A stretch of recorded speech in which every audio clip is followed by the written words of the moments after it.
Beneath the scorched plains of southern Iraq lies a secret older than the pyramids.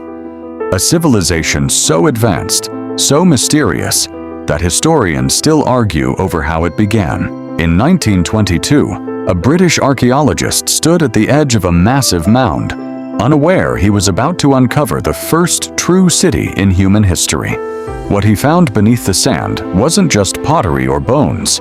It was proof that writing, law, and government were born right here, thousands of years before Rome or Greece. This was Sumer, a land of blazing sun and flooding rivers, where humans first dared to build a city larger than anything the world had ever seen. But here's the question that has haunted historians for a century. How did a scattered group of farmers, in less than 1,000 years, invent the very foundations of civilization itself? Around 4,500 BC, small farming villages began appearing along the Tigris and Euphrates. A fragile experiment in a harsh, unpredictable land.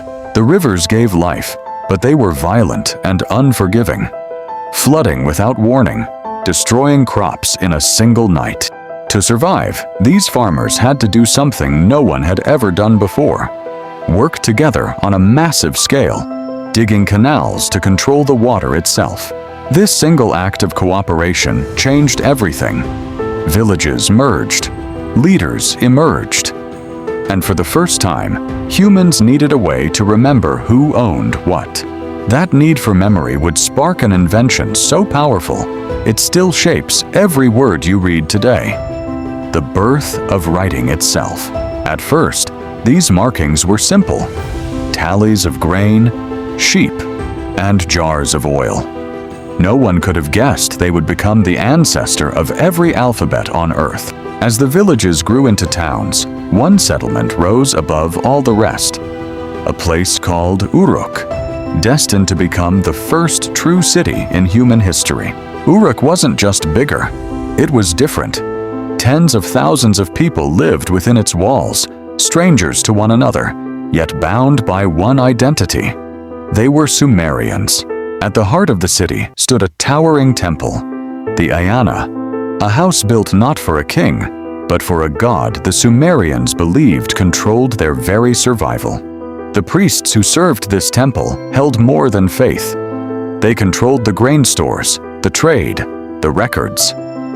In Sumer, religion and power were one and the same. With power concentrated in the temple, Uruk's priests attempted something unprecedented: organizing an entire population into one coordinated economy, the world's first planned society. At first, it worked. Grain surpluses grew. Trade routes stretched toward distant lands. Uruk began to prosper beyond anything the region had ever known. But prosperity brought a new problem. As Uruk's population swelled past 40,000, the temple could no longer track everything by memory or token alone. So the scribes attempted something bold, transforming their simple pictographs into a true system of symbols capable of recording not just objects, but ideas, names, and language itself. It was a breakthrough. But one scribe's discovery in the temple archives would soon reveal a warning no one in Uruk was prepared for. What the scribe held wasn't a myth or a curse. It was a record of soil turning white and barren in fields far to the south, fields that had once fed thousands. Historians today confirm this was real. Centuries of irrigation had slowly poisoned the land with salt, a silent consequence no one in Uruk yet understood. The scribe rushed to warn the temple priests, but what he received in return wasn't concern. It was dismissal. The harvests were still strong in the north. Why worry now? It was a decision the temple would come to regret, for the land does not forgive neglect. And in the south, the warning signs were only growing louder. Within a generation, entire villages that once fed Uruk stood empty. And the great experiment of Sumerian civilization faced its very first true crisis. With southern farmlands failing, panic spread through Uruk's streets. Grain prices soared, and for the first time, the great city faced the threat of hunger. The temple, once the symbol of order, now faced open anger. People demanded answers. Why had the priests hidden the warnings for so long? To calm the unrest, the priests turned to a new idea: written law. If the gods' will could be recorded, perhaps order could be restored through justice, not just faith. These early laws covered everything from grain debts to property boundaries. The first attempt in human history to replace the fist with the written word. For a moment, it seemed to work. But beneath the surface, a far greater danger was forming. One that had nothing to do with soil and everything to do with power. For centuries, the temple had ruled Uruk alone. But now, a new kind of leader was rising. A war chief, chosen not by the gods, but by the people who followed him into battle. His name would later be remembered in legend, a king called Lugalbanda. But in this moment, he was simply a man the city turned to when the priests could not protect them. With the countryside in crisis, neighboring settlements began raiding Uruk's remaining grain stores. The city needed more than laws now. It needed defenders. Uruk survived the raid, but barely. And in its aftermath, the people made a decision that would reshape Sumerian civilization forever. They crowned their first king. For the first time, Sumer had both a god and a king, two powers now sharing one throne. It was a balance that would soon prove far more fragile than anyone imagined. Years passed, and Uruk rebuilt. But as the king's authority grew stronger, so did his hunger for something the temple had always controlled: the city's wealth. He began appointing his own officials to oversee trade and taxation, men loyal to the crown, not the priesthood. Slowly, the temple's grip on Uruk began to slip. The priests were furious. For generations, they had believed the gods alone chose who ruled. Now, a mortal king dared to challenge that sacred order. In secret, the priests began plotting to remind the king exactly who truly held power in Sumer, and who did not. What began as a quiet rivalry was about to erupt into the first recorded political struggle in human history. A battle not fought with swords, but with belief itself. History does not record every detail of what followed, but archaeological evidence suggests a defining moment. The temple's grain stores were suddenly sealed to the palace, cutting off the king's control of the city's food supply. The king's response was swift. He sent soldiers to the temple gates, not to attack, historians believe, but to force negotiation through sheer presence and threat. For 3 tense days, neither side moved. The people of Uruk watched in fear, caught between the god they worshipped and the king they had chosen. On the 4th day, an unexpected voice broke the silence. Not a priest, not a soldier, but the scribe who had first discovered the salted fields years before.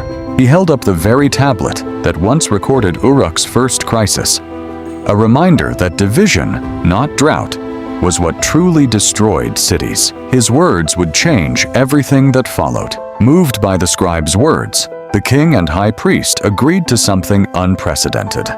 A formal meeting, recorded on clay, so that no future ruler could deny what was promised. This agreement became known to historians as one of the earliest examples of divided governance: temple and throne, each with defined powers, neither absolute. But as archives from nearby cities were later uncovered, researchers found something startling. Uruk's crisis wasn't unique. Similar power struggles were unfolding across Sumer at almost the same time. This revealed a deeper truth. Sumer was never one unified nation. It was a network of independent city-states, each with its own king, its own god, and its own rivalries. And that fragmentation, historians now believe, would become both Sumer's greatest strength and its deepest vulnerability, fueling extraordinary innovation, but also relentless conflict between neighbors. Decades later, archaeologists piecing together tablets from a dozen different sites made a final, startling connection. The very system built to save Sumer from famine had also planted the seeds of its endless wars. As irrigation systems expanded, city-states began competing for the same rivers. Canals that once united farmers now became weapons.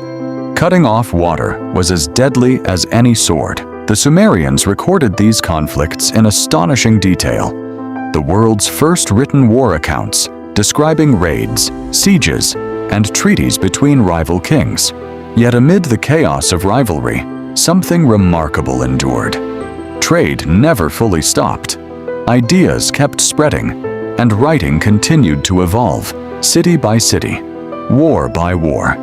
This was the paradox at the heart of Sumer, a civilization that invented cooperation on a massive scale, yet could never quite stop competing with itself. And that paradox was about to produce its greatest legacy of all. Centuries later, the rival city-states of Sumer would eventually fall, conquered, absorbed, and renamed by empires like Akkad and Babylon. But something extraordinary refused to disappear. Their writing survived. Their laws survived. Their idea that a king's power should be recorded, questioned, and balanced survived, whispered forward through every civilization that followed.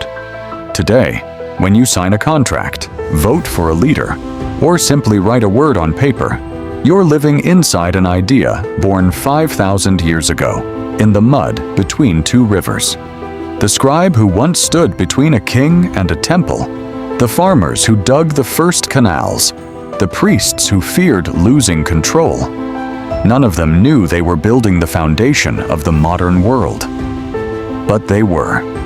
This was Sumer. Not a myth, not a legend, but the true, fragile, human beginning of everything we call civilization. If you found this story as extraordinary as we did, subscribe and join us as we uncover the next lost world.